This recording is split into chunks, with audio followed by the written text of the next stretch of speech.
జరిగింది. కానీ అతని మీద కూడా మేము పోరాడాము.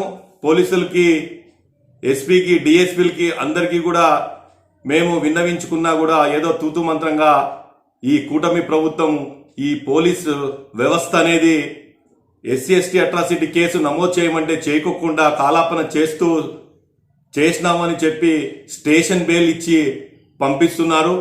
అందుకని చెప్పేసి ఈ కూటమి ప్రభుత్వానికి మేము ఒకటే అడుగుతున్నాము, మేము ఒక గిరిజనులుగా పుట్టడం తప్ప ఒక గిరిజనులుగా మేము ఏ చిన్న పని చేసినా ఏది చేసినా కూడా మాకు ముందుకు సాగనీయకుండా ఈ అగ్రకులాల వాళ్ళు మమ్మల్ని హింసిస్తూ బాధ పెడుతున్నా కూడా మేము ఏదన్నా చేయాలని చెప్పేసి ముందుకెళ్తున్నా కూడా ఈ కూటమి ప్రభుత్వంలో వీళ్ళు దాడులు, అత్యాచారాలు, అభివృద్ధి లేకుండా దీని మీదే ఎక్కువ దృష్టి పెడుతున్నారు.